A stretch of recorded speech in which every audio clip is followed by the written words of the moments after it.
what do you like? What do you not like? And all the good stuff that you're getting, all the takeaways from this quarantine and lockdown. I am Linda Krause-Barnett, one of your soul guides. And I am Patricia Rivera-Wolfson, your other soul guide. This looks good. It looks good. I like it. I cannot wait to talk about it. I mean, they're kind of forced lessons. Right.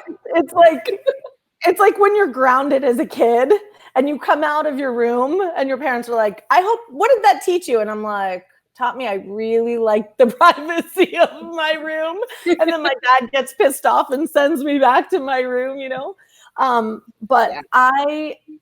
I know, speaking for myself, there's been a lot of lessons. And I have to say, the number one thing I have learned, and they're not like new lessons, they're just lessons that were kind of taking a backseat, and now they're at the forefront. Like now they're at the steering wheel. They're not like in the trunk. But one of them is gratitude. That is something that is consuming me daily. And before, where you try to like have a gratitude journal and wake up and write 5 things you're grateful for and go to bed, and you almost have to like remind yourself to be grateful. And I find that I'm finding gratitude without it's becoming like an automated part of my day. And that's big. Sorry. Because yes, I was trying to say yes, but my mic was muted. I'm like, yes, I agree.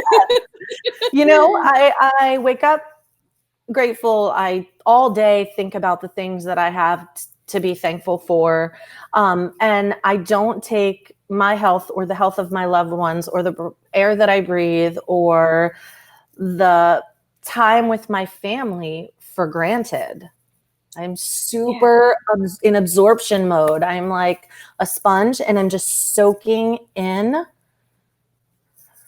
what I have, knowing that others may not, and I'm constantly in awareness of that.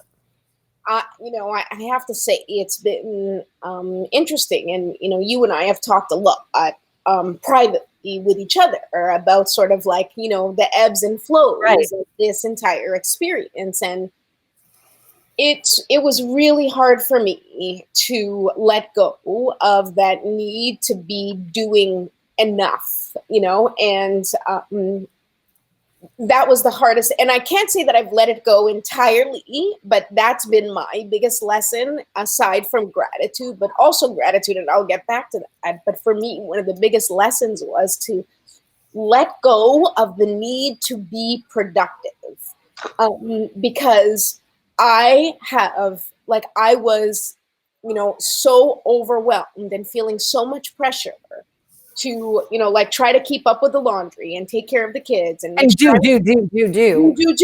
And like our stuff, which I love every minute of what we do together, was still a time slot in my day that needed to be where I needed to accomplish something. And then taking care of Scott, the first 2 weeks when he was in bed, I was taking food to, well, I'm still taking food to him, but it was even more intense, and taking care of the kids, like, and then feeling like, the house was a mess. And I was like, I'm not keeping up with all of the things I have to do. And I was beating myself up for it, like really, really badly. And it's taken now a month, and almost like we're going into our 5th week.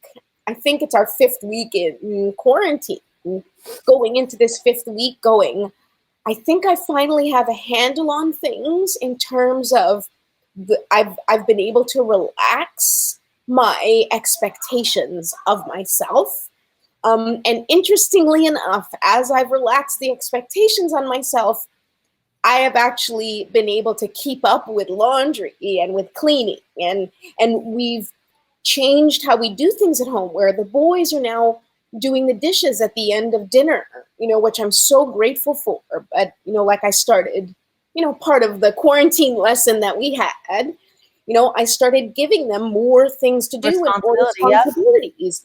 And I'm so grateful. Like the other day, I'll sometimes, because Scott's eating downstairs in his quarantine room, I'll sit outside and eat with him. So in the meantime, I let the kids sit upstairs and they eat with each other.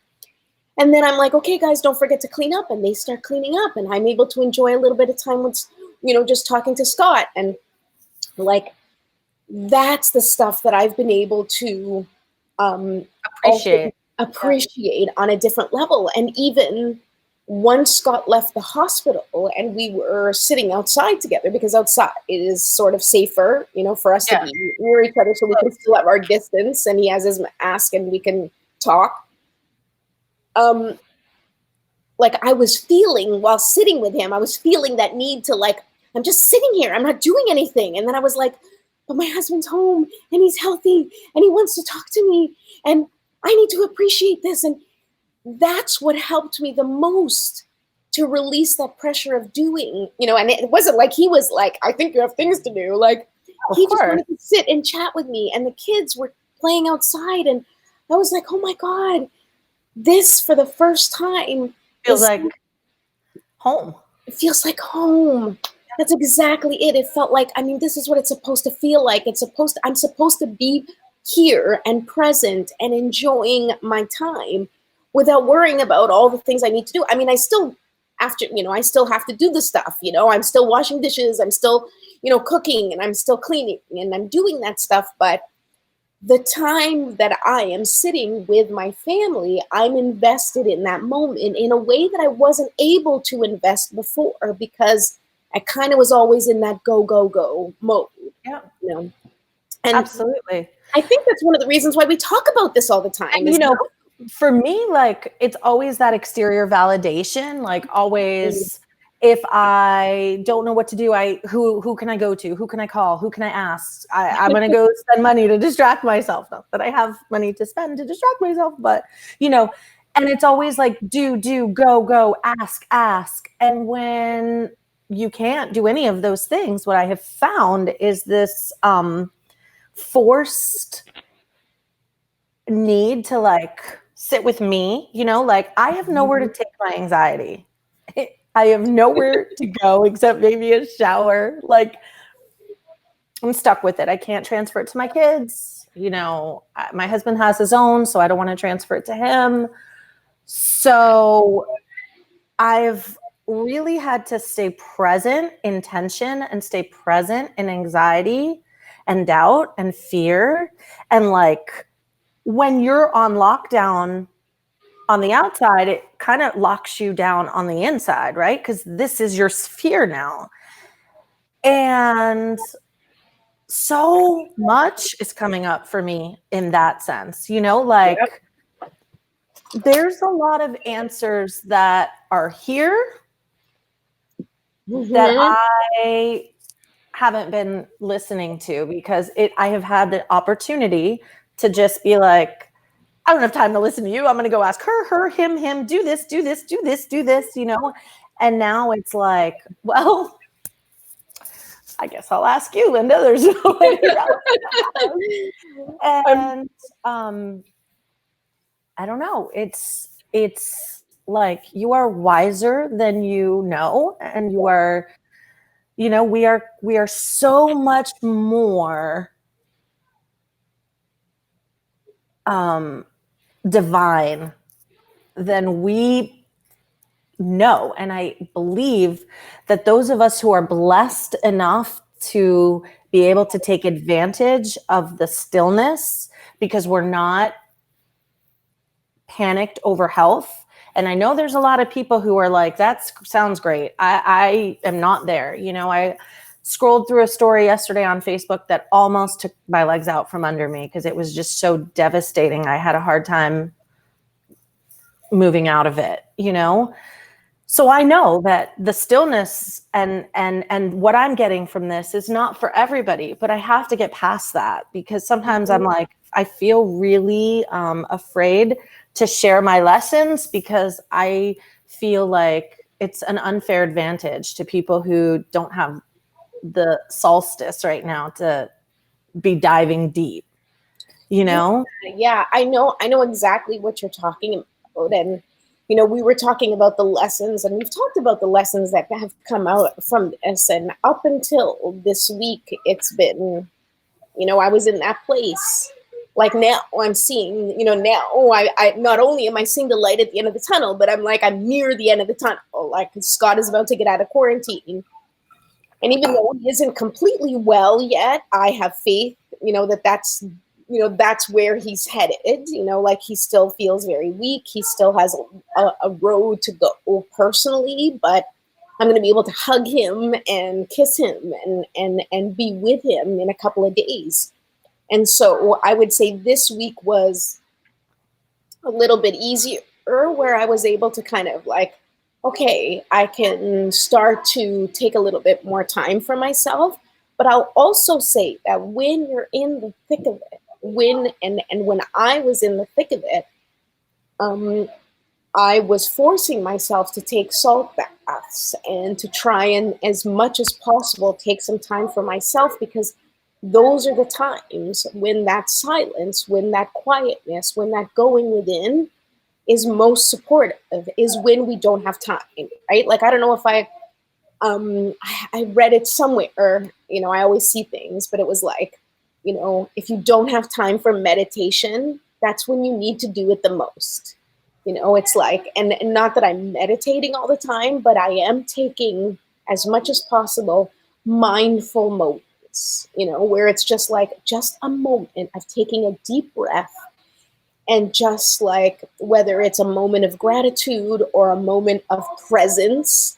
And even, when things were scary and Scott was in the hospital, like taking a moment to just be like, okay, this is how things are right now, and I'm going to be present to it, and I'm going to be allow myself to be sad, and just giving yourself the just allowing yourself to be in your feelings. I love how you described it, like allowing yourself to be in your feelings, whatever they are, is such an important process to getting through this, because it's like, yeah. And my tip, one of the typical things that I have in the past worried about is all future moments. Like, well, what about tomorrow? What about next year? Where will I be in a year, in 6 months, tomorrow? Blah, blah, blah, blah, blah, blah, blah, blah, blah, blah, blah, blah. Because now it's like, there's so much uncertainty. But the thing is, there always was. Like, none of us know what tomorrow brings. It's just that now, like, I don't know, it feels different, And so now I'm like, whatever. I'm just, let me make today really great. Let me deal with today. I can't worry about tomorrow. Like, I can't even think about tomorrow. Yeah. And that's new. That's certainly new and for different. Sure. Being present is one of the biggest lessons I think this is teaching us, is like, we don't know what's coming. We have no idea what's coming. We don't know what's coming tomorrow. We don't know what's coming next week. We don't know when things are going to return to some normalcy or how it will shift. So all we can do is deal with right now, like right now, this moment. How can I make this moment better, even, if that's what you need? How can I make this moment better? Or how can I just allow myself to be in this moment, whatever it is, with the hopes that there will be better moments?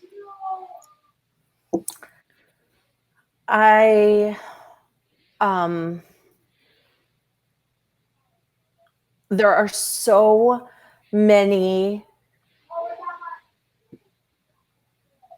If your lessons come from the exterior, there's a lot. Whether you're watching the news, whether you're scrolling social media,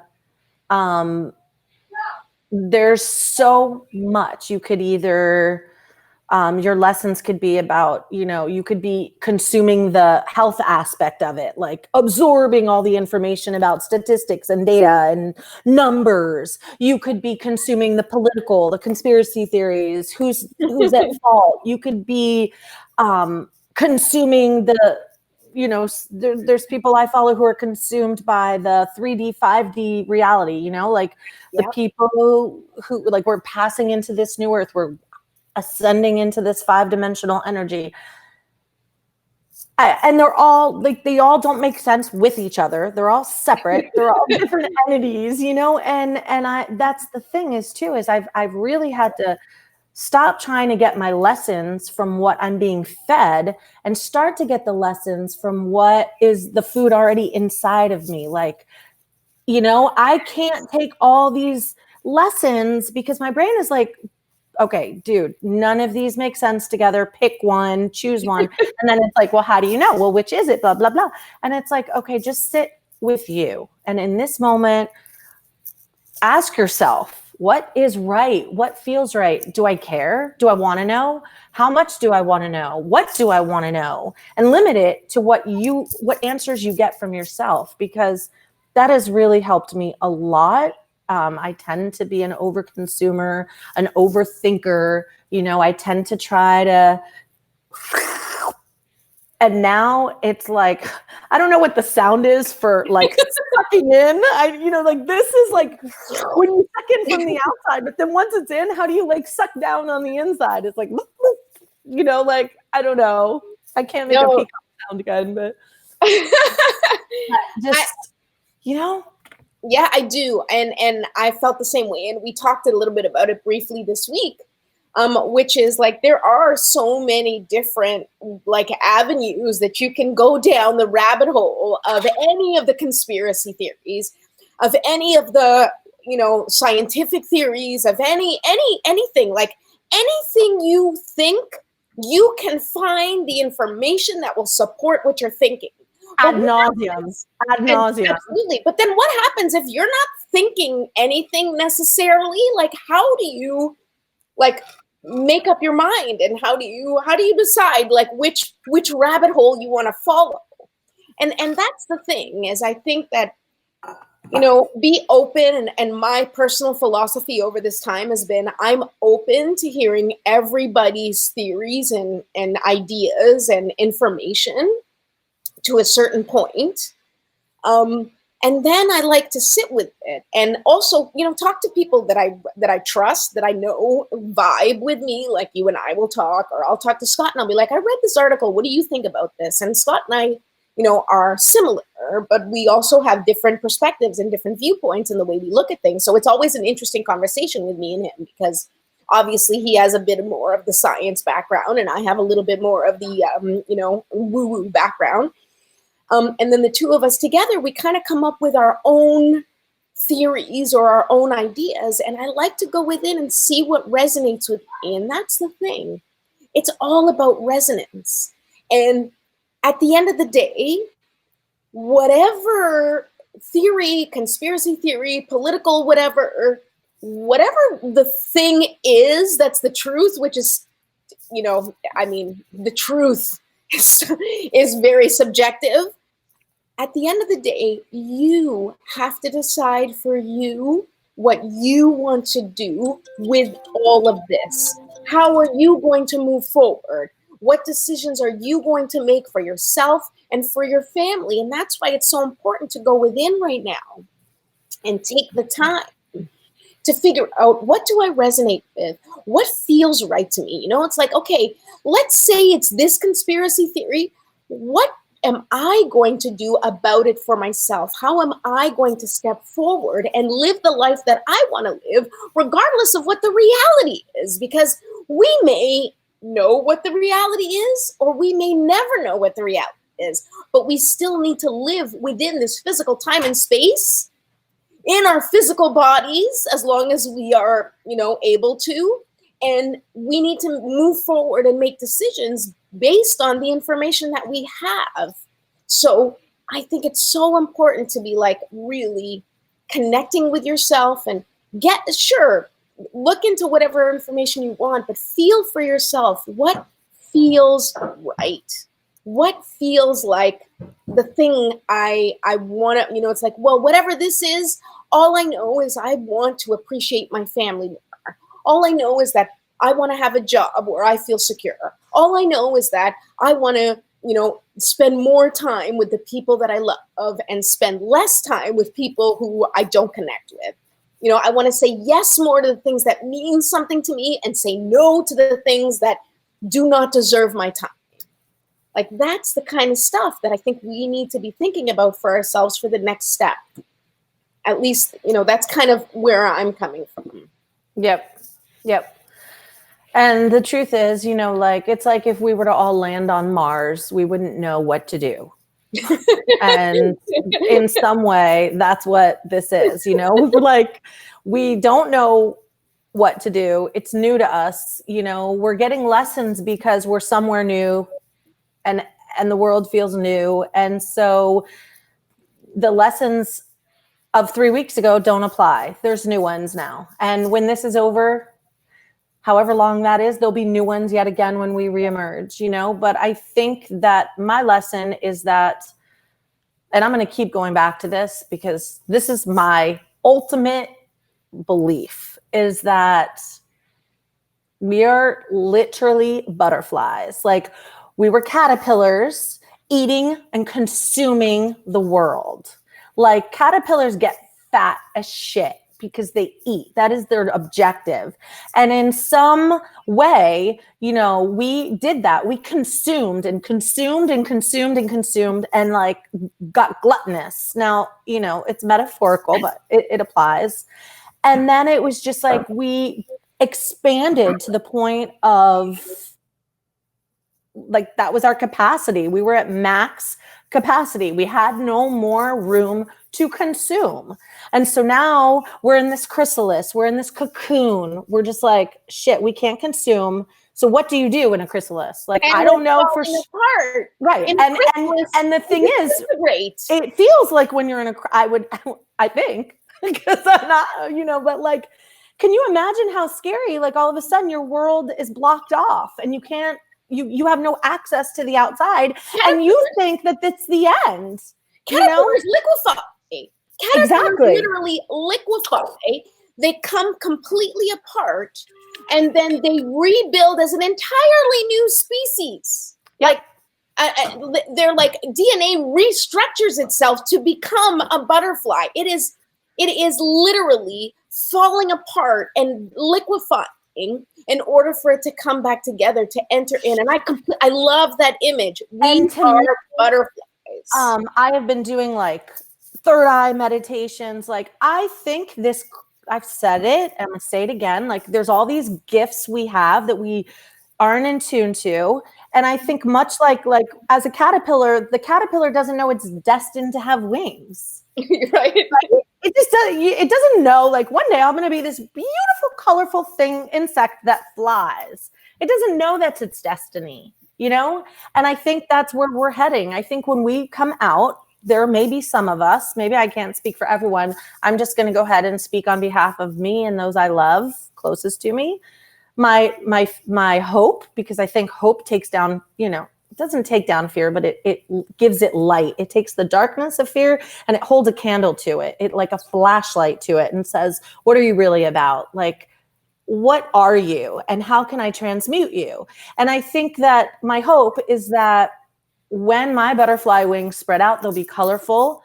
They will be metaphoric wings. I'll be able to do things I couldn't do before. I'll have gifts I didn't know of or that I knew of and never really bothered to give life to. And now I want to be braver than I've ever been. I want to do things I've never done. I want to live stronger than I've ever lived. And if that's what comes out of it, then that's my lesson and it's my gift. I know not everybody's there. I'll say it again because there's this guilt I constantly live with when I talk about the beauty. There's this empathic side of me that's so scared to shine so bright. But the thing is, the people who are really in dire straits right now don't need more darkness. They're consumed by darkness. They need light. So shit, like, why can't my role be to give that light? It can be. I give myself permission to be light where there's darkness. Permission to. But we do. I agree. That's all we can do is we can only speak from our perspective and hold space for people who have different perspectives, which I think that you and I do that to the best of our abilities, right? Like we can only speak from what we know, and we can certainly, have experts or bring on people to talk about their own perspective and their own reality, but all we can do is give our perspective, and we are two people who want to shine light onto the world. And I think that that's important, that we continue to do that, and hopefully even more so, and more boldly, and more colorfully, and more with the peacock colors all over. Yes. In this next phase of our existence, because this is like, we are at a crossroads. There's no denying that we are at a crossroads right now in our evolution. Exactly. And I am looking forward to expanding with you, and everyone who's watching. And if you want to keep, like staying in touch with us, if you like what we have to say, or if you want to talk to us and share your own stories, please reach out to us. So please subscribe to our YouTube channel. Go to youtube.com/soulseekerstv, and comment on your own experience. What is the reality that you're living? What are the lessons that you have learned from this, or haven't, or like, what don't you have time for? We want to hear from you, and let us engage in a conversation about the things that you're going through, because that's helpful for us to know too, so that we know how to support you, and we may be able to bring people on that can help you with whatever your particular challenge is, or we can open up a dialogue about things that you're being challenged with, because that's absolutely really, so I hope that we want this to be a community. We want it to be reciprocity, and we want to hear from you. So reach out and let us know what your lessons are. And we thank you for your time. We thank you for being here with us and hearing what we have to say. And now we can't wait to hear what you have to say. Thank you so much for watching. Thank you. Bye.